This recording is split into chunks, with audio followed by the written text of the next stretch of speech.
The first thing I want you to understand about this next discussion when it comes to collisions is that anytime one object touches another, that is a collision. When one object contacts another, they have collided. And technically, all that has to happen is one object apply a force to another. The moment one object is touching another, they are in the midst of a collision because they are applying a force. Now, whether that force causes any change or not, it depends. So, when we look at collisions, there is a technical definition for what constitutes a collision. But once you get that whole technical definition down, it starts to lose some of the reasonableness of what it means. Let me tell you what I mean by that. In a collision where momentum is conserved, so we're talking about conservation of momentum.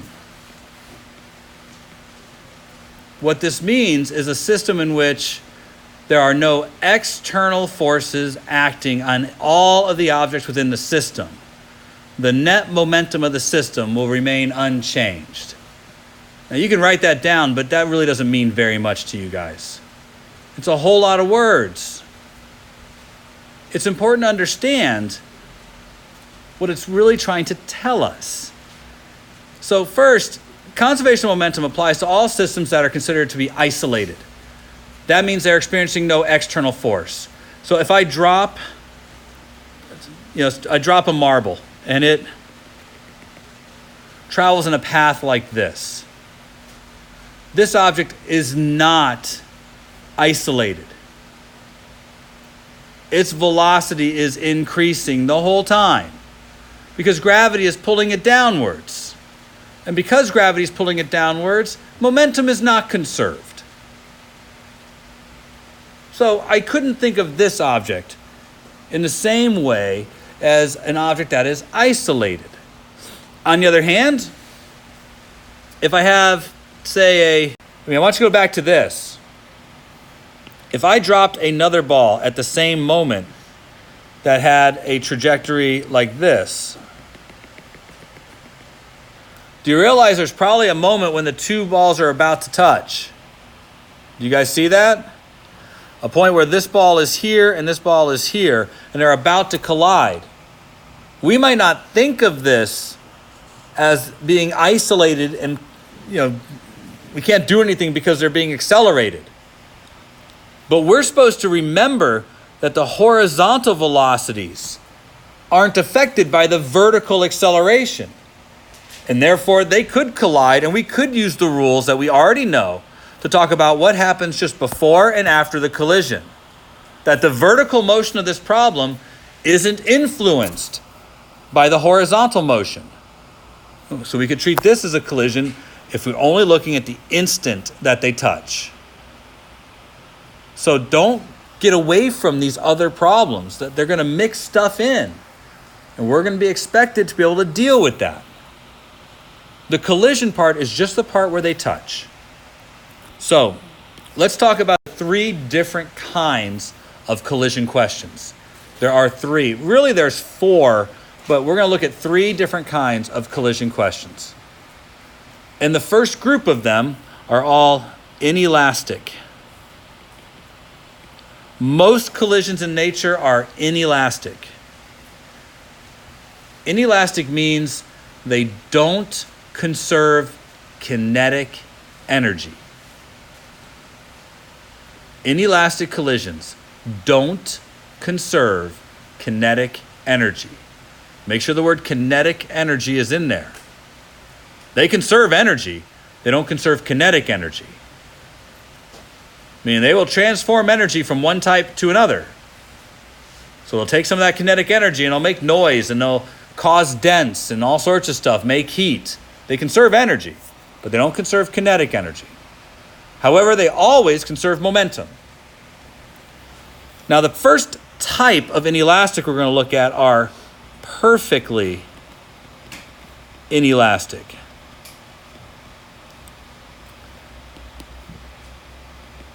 Perfectly inelastic. Listen for this word in test questions and on multiple choice and in FRQs. Perfectly inelastic means something specific. In a perfectly inelastic collision, the objects join together during the collision.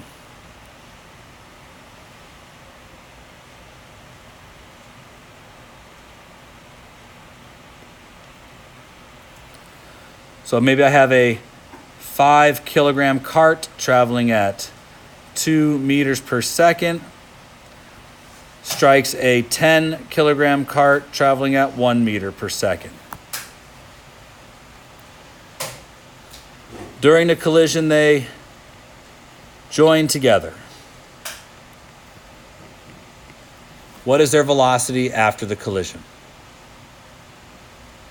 This is the description of a perfectly inelastic collision.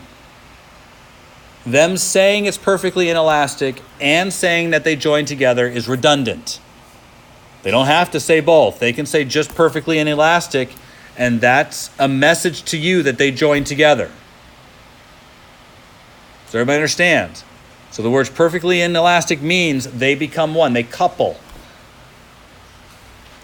Now, in this problem, just like any other, the momentum of each item before the collision has to equal the momentum of each item after the collision. To do these problems, I still think it best that you start off by deciding what direction you will make positive, because velocities are going to be positive or negative. We're dealing with vectors, and one-dimensional vectors, but vectors. Again, in your notes, we're dealing with one-dimensional problems. So velocity is positive and negative. 2 dimensions makes it more complicated. We got to break it up into x and y, and have positive x and positive y, and negative x and negative y. So we'll focus on one dimension because that's hard enough. Now, in solving these problems, again, I always set up a before and an after. But your job is to actually work through what you have and see if you have enough information to figure out the unknown. The problem is that no matter what, momentum only generates one equation. So if you're going to solve the problem using momentum, there can only be one unknown because there's only one equation.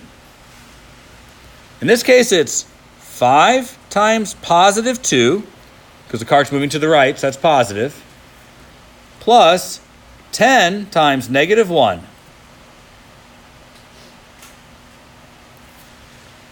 Has to equal, after the collision, I'll have 5 times v plus 10 times v.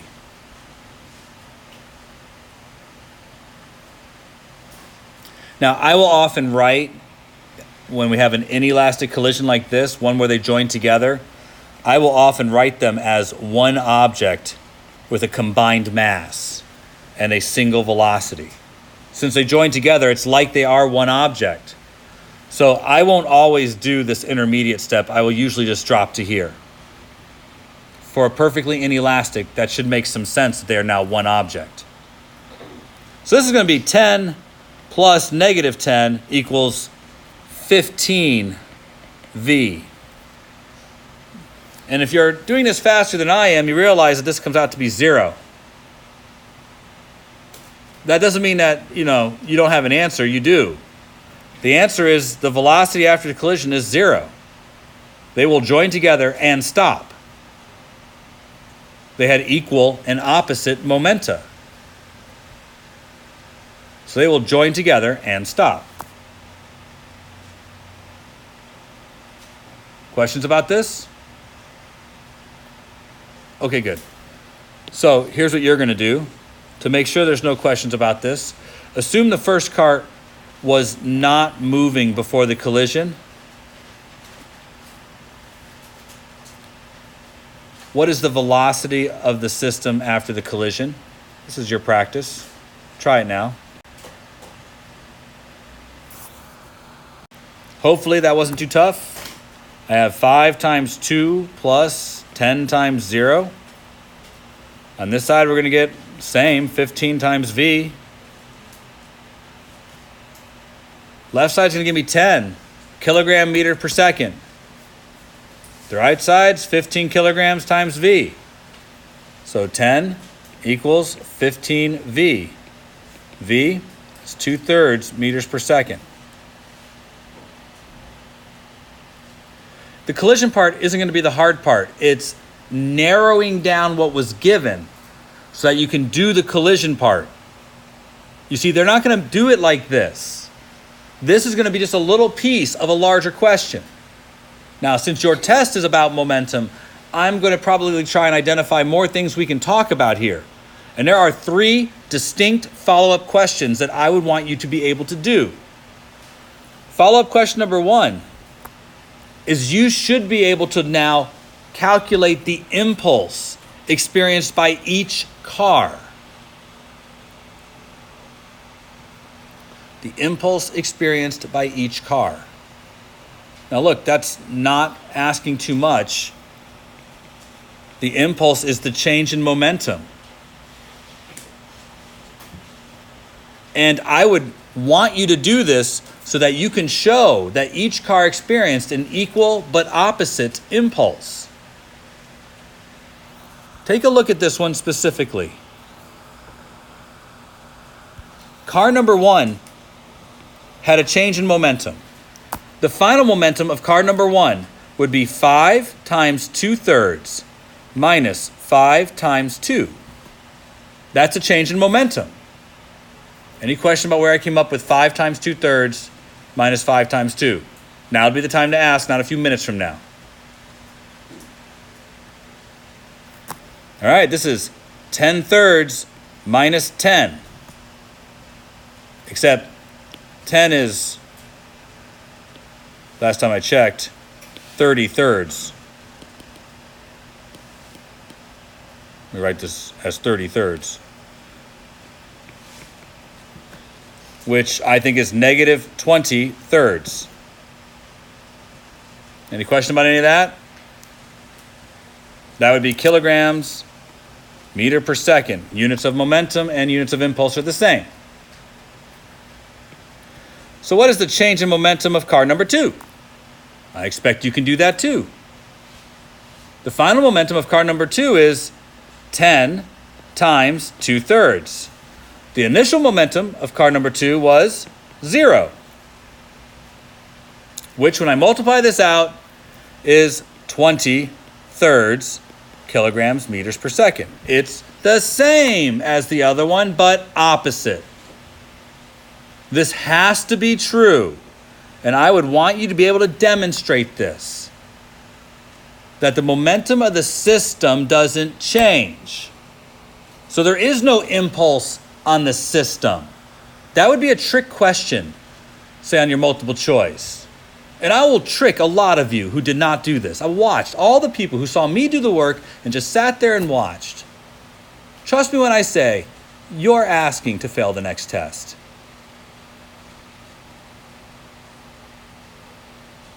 But the change in momentum of one car has to be equal to the change in momentum of the other. And they have to be opposites so that they sum to give me a net change of 0. Because I said from the very beginning that momentum is conserved, which means the momentum of the system doesn't change. So in an isolated system, the net impulse is 0.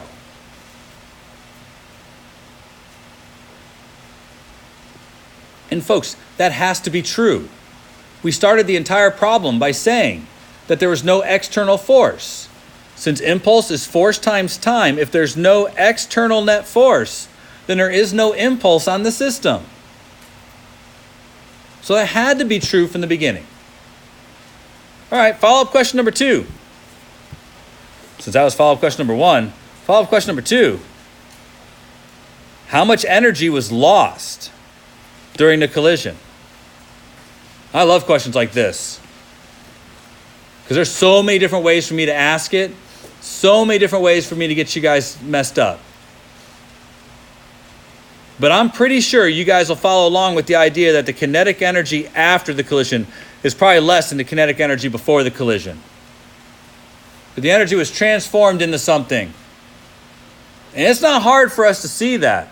The kinetic energy after the collision is 1/2 times the mass of both cars, which is 15, times the velocity of both cars, which is 2/3 squared. That's the kinetic energy after the collision.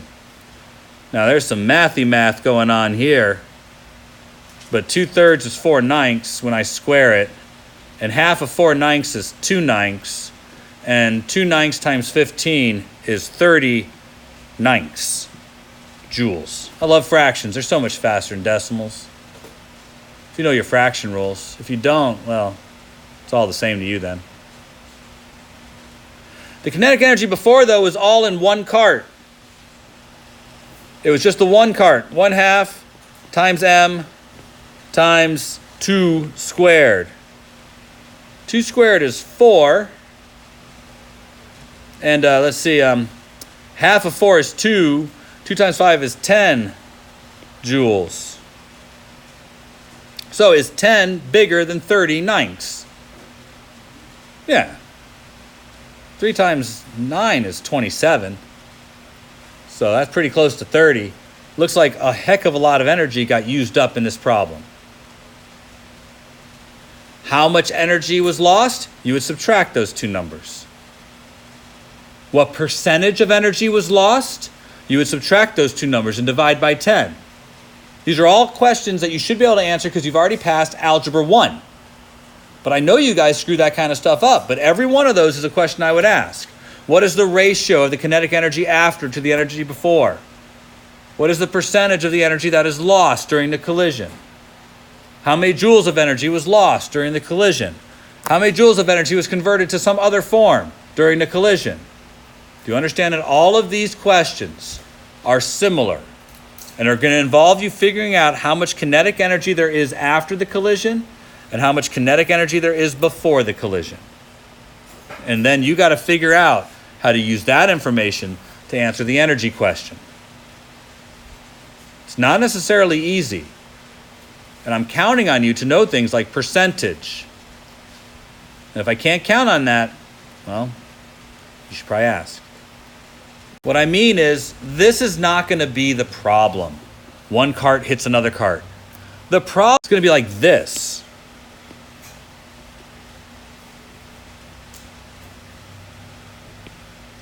And bear with me while I do this.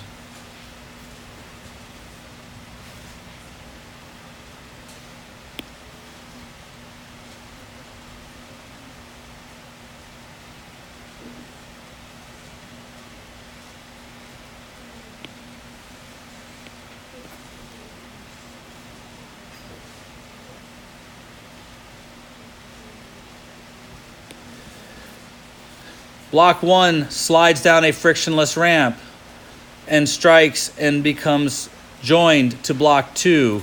And both block 1 and block 2 hit the ground some distance r away from the edge of the table.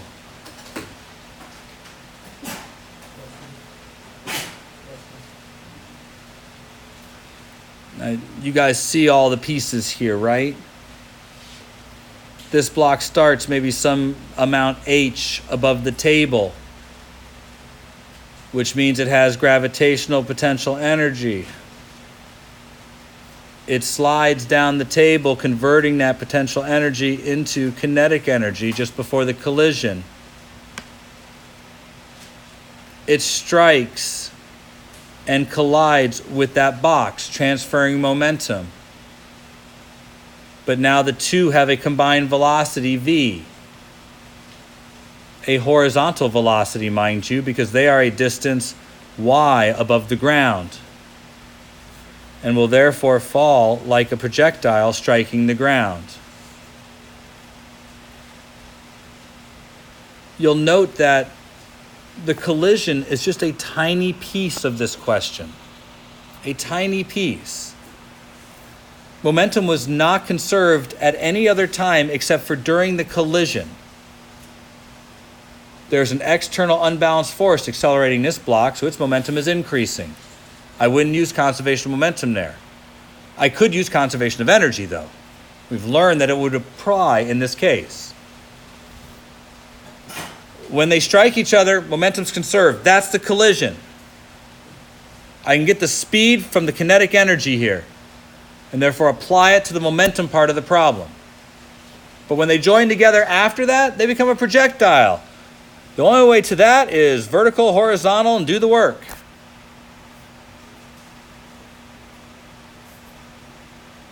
Right? You're seeing the entire year in physics flash before your eyes.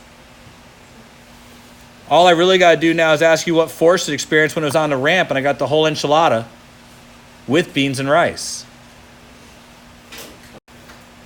Again, in this collision, although I didn't state it was a collision, I'm saying it's inelastic. And the first car is moving at 4 meters a second, has a mass of 5. The second car's not moving, mass of 10, and they collide. So the second card I'm going to put is 10 and 0. I know the momentum of the system before the collision is 20. But if I don't know what happens during the collision, knowing that the momentum of the system is 20 doesn't do me very good to try and figure out what happens to both carts after the collision. Because in an inelastic collision, if they don't stick together, then there are 2 unknowns generated from the collision. And not knowing V1 or V2 means I have 1 equation and 2 unknowns. That really doesn't give me enough information to figure out the answer. So, a new piece of information to write down is that in a collision question, momentum only generates 1 relationship, which means you can only solve for 1 thing.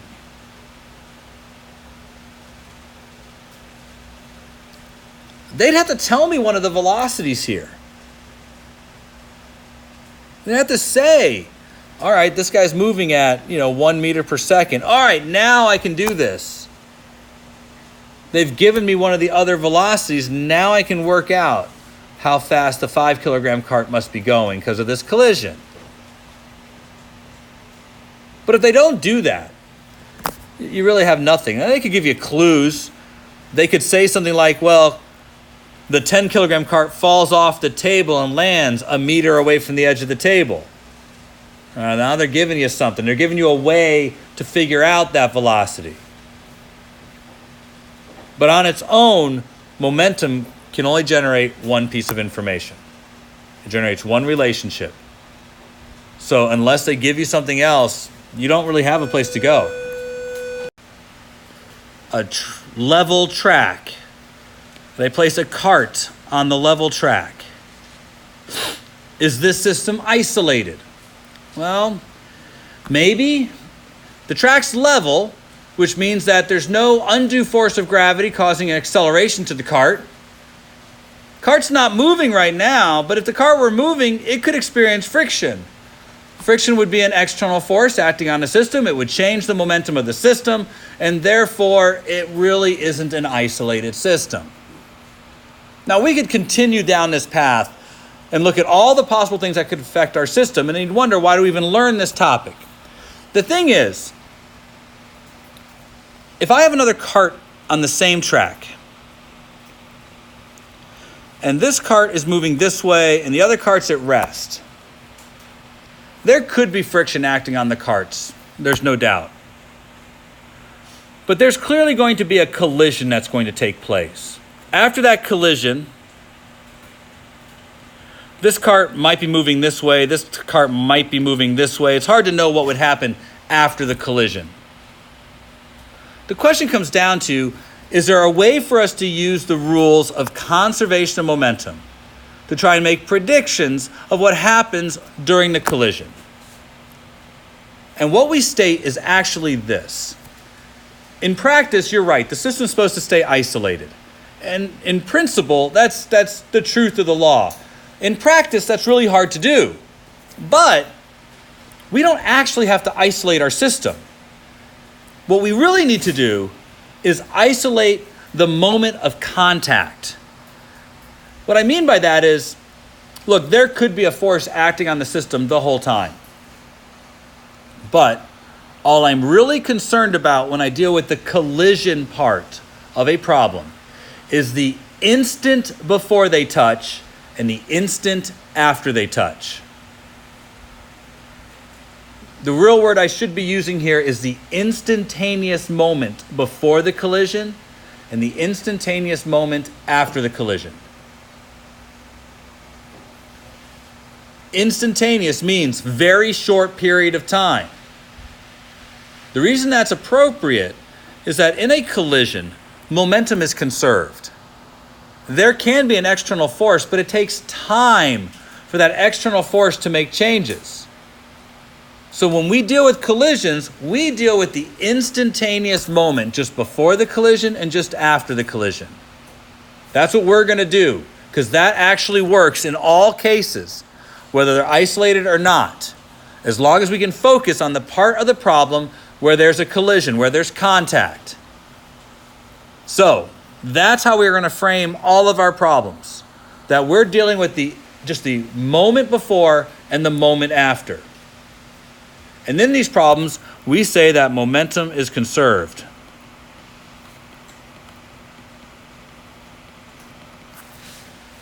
And what that means is, before the collision, if we add up the momentum of each object,